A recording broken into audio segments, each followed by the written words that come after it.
Boa noite, amigos, companheiros da Associação Espírita Chico Xavier de Passo Fundo.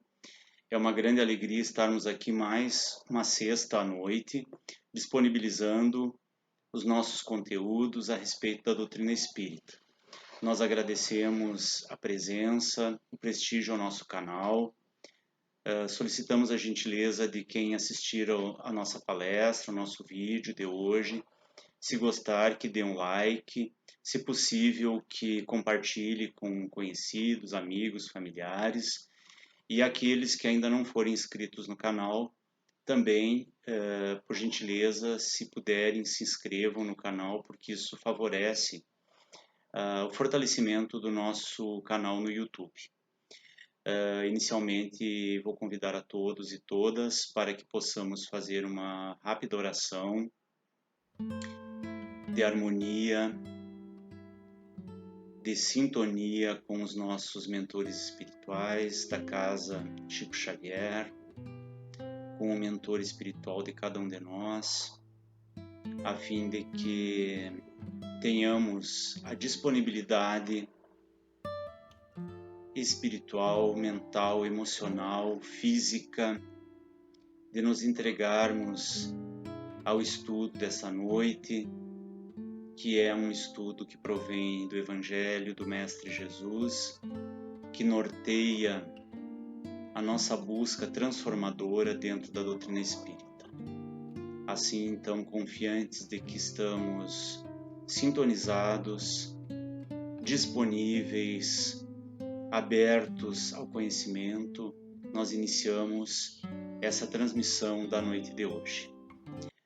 Nós escolhemos para esse trabalho o livro Vida Plena, psicografia de Divaldo Pereira Franco, Espírito Joana de Ângeles, que é do ano de 2021.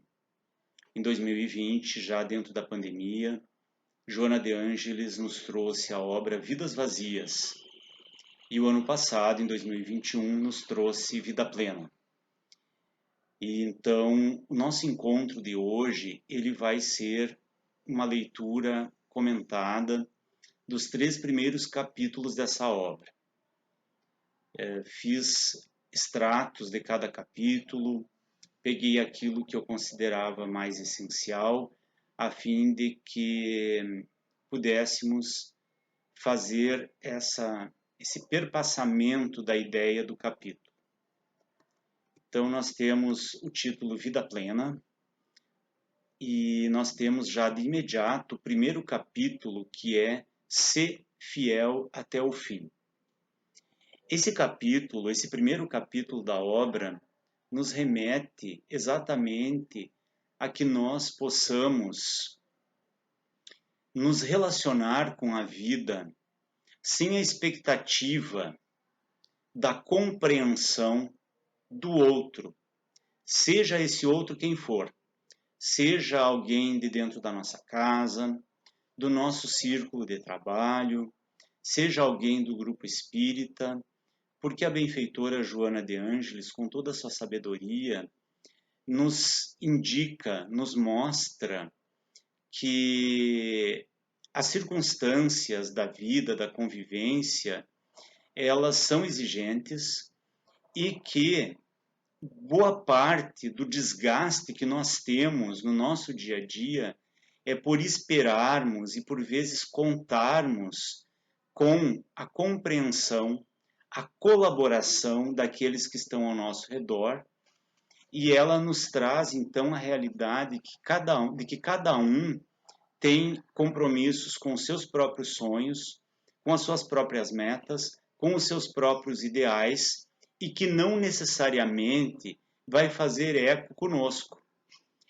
Então, ela diz assim: a tua é a atividade que faculta a libertação da ignorância e da crueldade. Talvez os demais não estejam interessados no que te fascina e não têm qualquer compromisso contigo. O deles é um destino diferente ao qual se vinculam.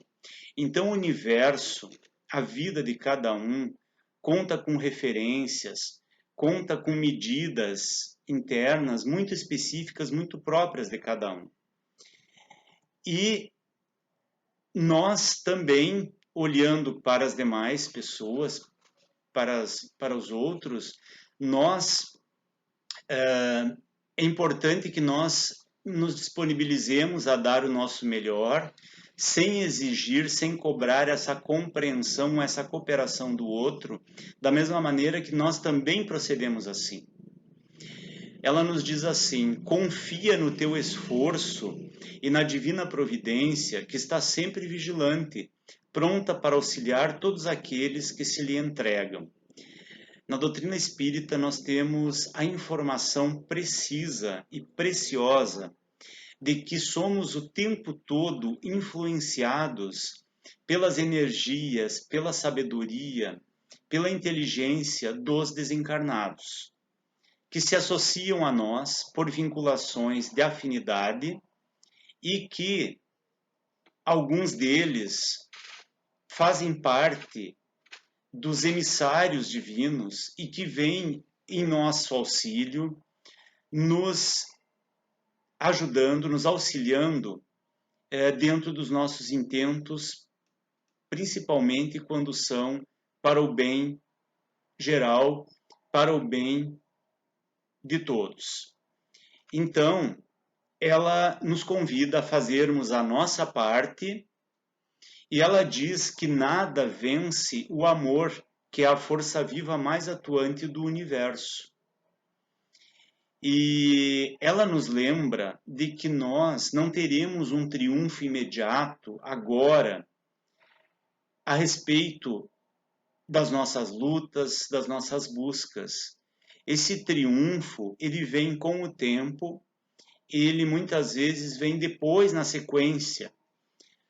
Por vezes, a nossa vida ela pode ser permeada de muitas incompreensões, de muitos desencontros, mas lá na nossa essência estamos construindo e fazendo aquele caminho ao qual nos propusemos antes da encarnação, e assim ela nos fala de que os mártires, os heróis, os idealistas também tiveram seus triunfos reconhecidos e realmente concretizados depois que passou aquele desgaste maior, aquele investimento maior.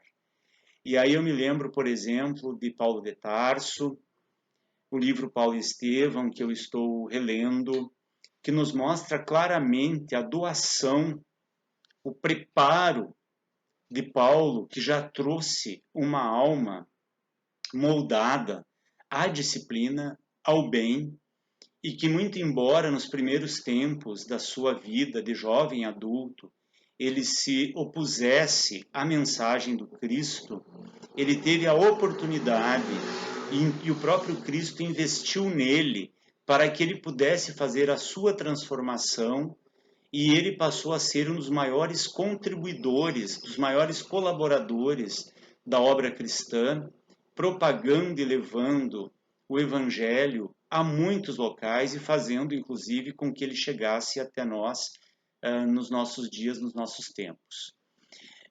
Então, Joana nos lembra que esse apoio que nós temos do plano espiritual, ele realmente nos permite a continuidade e, por vezes, nós temos esse apoio e essa compreensão a despeito da falta de apoio ou de compreensão dos encarnados ao nosso lado, que às vezes existe esse apoio, essa compreensão, por vezes ela é reduzida, por vezes ela pode até não existir em alguns momentos.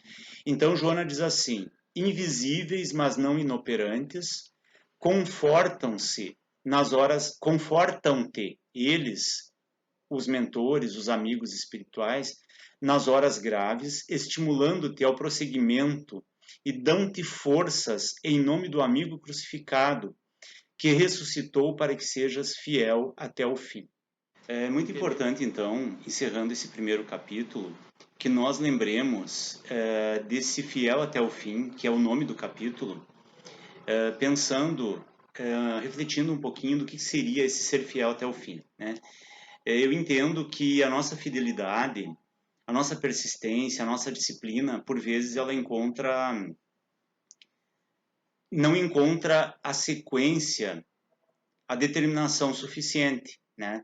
Então, em vários setores, em várias ações, em vários momentos da nossa vida, nós vamos até um aspecto, até um ponto, e depois desistimos, paramos, né? Então, a fidelidade ao Cristo, ela requer que nós nos posicionemos ao nível de chegar na fidelidade até o fim, ou seja, a fidelidade incondicional ao Cristo, como já adquiriram as grandes almas, os grandes espíritos, todos nós estamos nesta caminhada e chegará um momento em que nós poderemos realmente ser fiéis até o fim, por entendermos as leis de Deus, a mensagem do Cristo e, enfim, podermos avançar mantendo-nos fiéis. O segundo capítulo que nós vamos ver, então, do livro Vida Plena é Influências Espirituais. E esse capítulo, ele nos traz uma informação bastante preciosa, que já é do nosso conhecimento dentro da doutrina, mas que Joana faz um comentário nos lembrando exatamente de que as influências espirituais, elas ocorrem o tempo todo e com todos nós. E quando nós falamos em influências espirituais, aqui a benfeitora, ela nos lembra das influências negativas, das influências que podem nos atrapalhar e que não são gratuitas no nosso caminho. Elas existem exatamente porque a nossa essência dialoga com essas influências. Muitas vezes nós temos débitos, né? E é permitido pela própria lei que as influências, digamos, não positivas nos acompanhem, se aproximem de nós.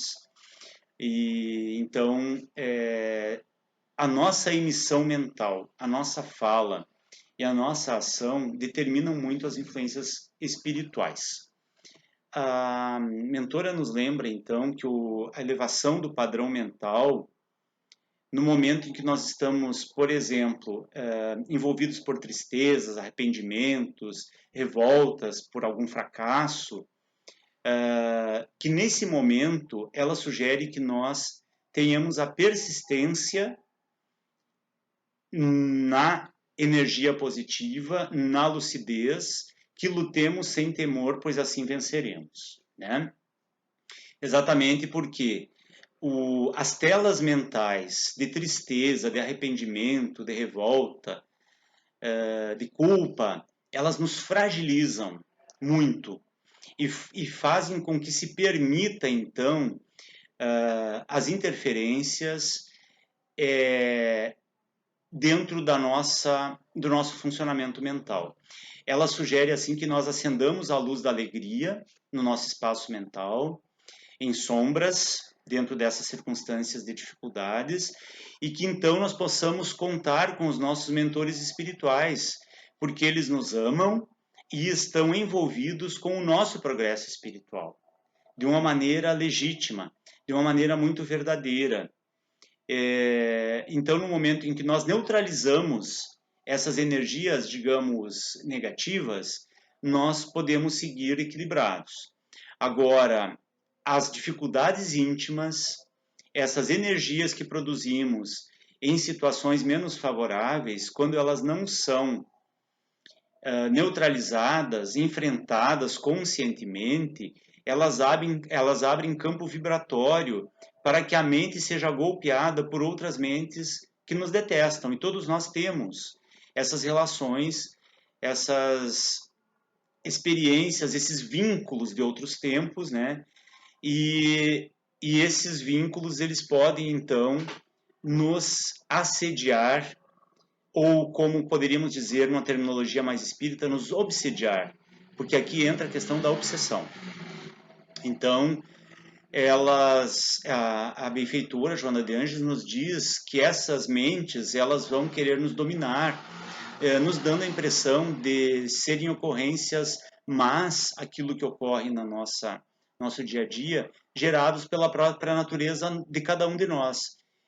No entanto, elas vêm se somar a nós e muitas vezes ajudam num direcionamento inadequado, mas pela nossa abertura e pela nossa invigilância, né?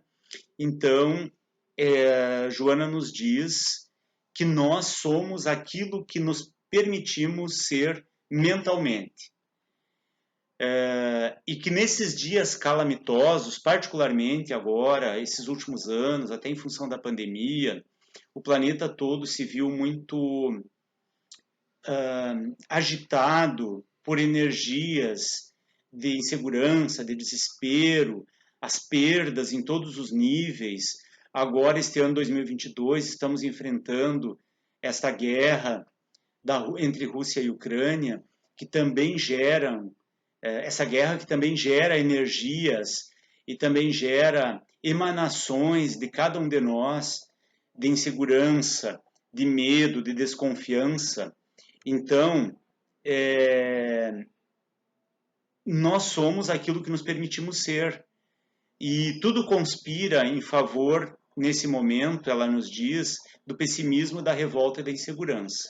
Cabe a nós, então, fazermos a retomada das nossas energias pessoais, do nosso administrarmos a nossa vida dentro da consciência evangélica e dentro daquilo que a doutrina espírita nos permite, nos oferece, através da oração, através do estudo, através das boas práticas. Joana de Ângeles, então, nos diz assim que nós devemos considerar o nosso futuro sendo acionado pela mente divina, né? Projetando a sequência das coisas, sempre no comando, a presença, o presente e o que está vindo aí, sempre projetado dentro da mente divina. E ela nos sugere que nós nos entreguemos à mente divina, à energia divina, à energia crística, e que não nos permitamos titubear, ter dúvidas, né? Que tudo passará e nós nos sairemos vitoriosos. E ela diz assim, nos lembra que Jesus disse: eu sou a luz do mundo, se a claridade, Joana nos diz, se você, então cada um de nós, a claridade que dele, do Cristo, procede, não terás mais trevas na tua mente nem no teu coração. Então, nós sabemos que o caminho, a maneira de exercer esse resguardo que nós precisamos de energia, de emanação pessoal, é própria de cada um, mas o caminho que a mentora nos dá, os parâmetros que ela nos dá, são extremamente sábios e realmente nos trazem um fortalecimento, principalmente nesse momento da humanidade. Nós estamos indo agora, então, para o terceiro e último capítulo desse nosso encontro de hoje, em torno da obra Vida Plena, de Joana de Ângeles, e ela nos traz, nesse item, nesse capítulo, a ideia de exultar, né? Exultar, sentir-se bem, sentir-se inteiro, sentir-se completo, feliz.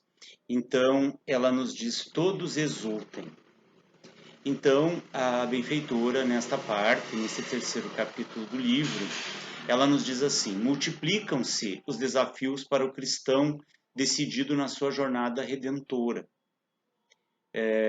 conforme o nosso planeta Terra, que todos sempre estamos acompanhando a própria informação da doutrina, que nos diz claramente que nós estamos num momento de transição de um planeta de expiações e provas para um momento de um planeta agora então em regeneração, mas é uma transição lenta, gradual, nada ocorre do dia para a noite, nem da noite para o dia, e nem sem que todos se engajem nesse processo, né? O processo vai ser um somatório de todos nós nos vinculando às leis divinas. Então, ela nos diz que se multiplicam os desafios para os cristãos decididos na sua jornada redentora. De forma particular, nesse momento histórico que estamos vivendo.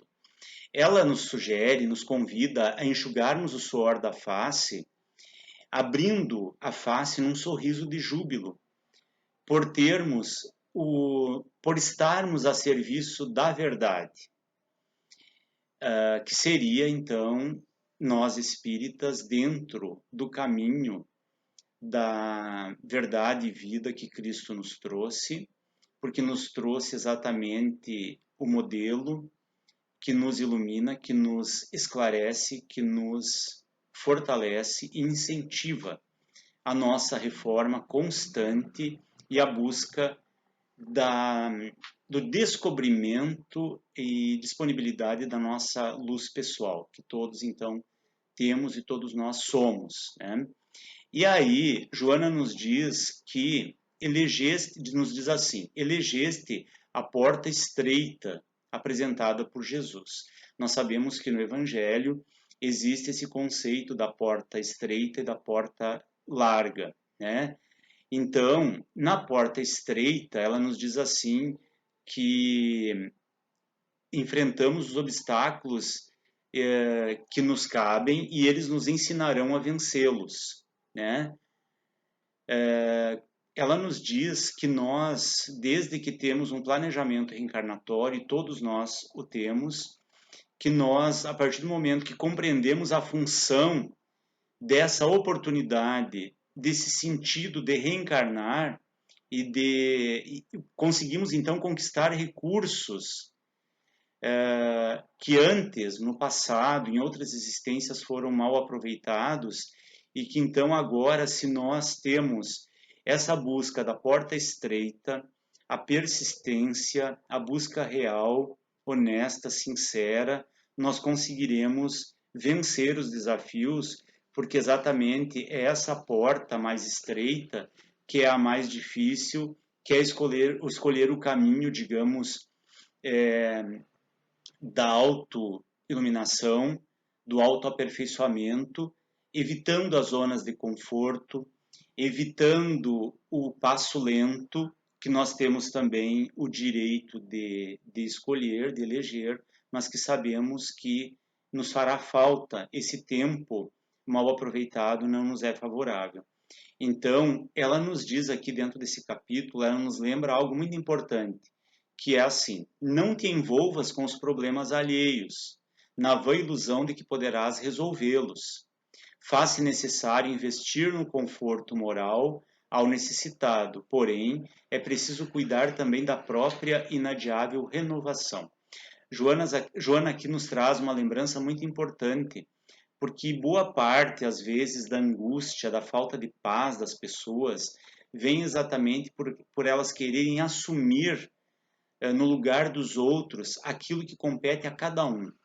E aqui me ocorre um exemplo muito próprio do movimento espírita, porque nós, nas sociedades espíritas, nós fazemos o atendimento fraterno, onde alguém preparado, onde alguém que está de posse da doutrina, dos princípios doutrinários, alguém que integra o grupo de trabalho da casa, em oração, em equilíbrio, vai ouvir algum irmão, aos irmãos que vêm em busca desse consolo, dessa elucidação, dessa ajuda, e ela vai ficar totalmente disponível, vai dizer a esse irmão aquilo que realmente acha que, inclusive intuitivamente, ele é sugerido pelo plano espiritual superior, mas o momento que ele não está mais na presença desse irmão, é esse irmão que vai tomar, evidentemente, as rédeas da sua vida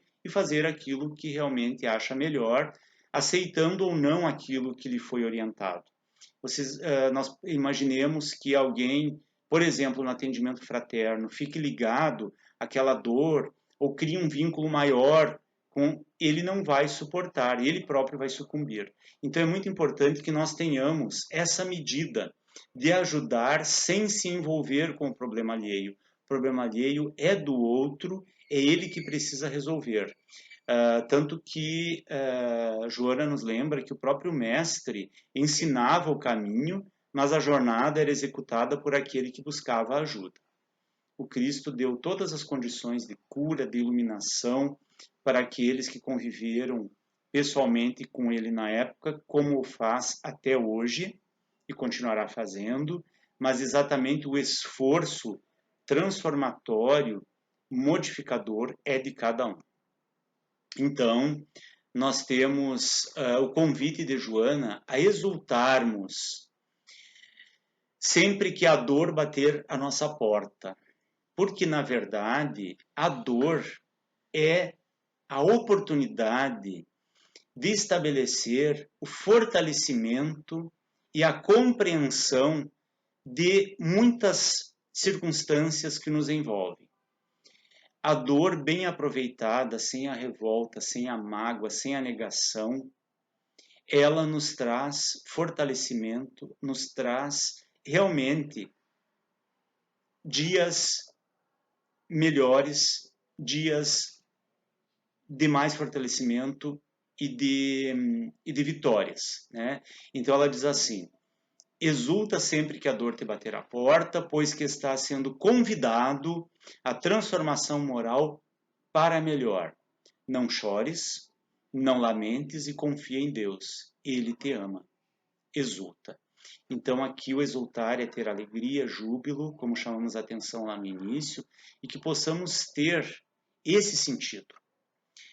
Para encerrar o nosso encontro, trazemos aqui um poema, oração, de Maria Dolores, que diz assim: vida, não digas, coração, que a vida é triste, porque a vida é grandeza permanente, e a natureza em tudo é um cântico de glória, desde o céu, desde o sol, a semente. Mágoas, dizes que as mágoas lembram trevas, que nem de longe sabes entendê-las. Contempla o céu noturno, revelando avalanches de estrelas. Asseveras que os sonhos são feridas, quais picadas de espinhos agressores, fita o verde das árvores, podadas, recobertas de flores. Nos dias de aflição, ante a força das provas, recorda, na amargura que te oprime, que a ostra faz nascer no próprio seio enxaga a pérola sublime. Assim também, nas trilhas da existência, se choras sem apoio e caminhas sem paz, não te queixes do mundo. Serve, ama, espera e vencerás. A vida, toda a vida é luz eterna, escalando amplidões e buscando apogeus. E a presença da dor, em qualquer parte, é uma bênção de Deus. Fiquemos assim todos, então, envolvidos nesses ensinamentos e até uma próxima oportunidade.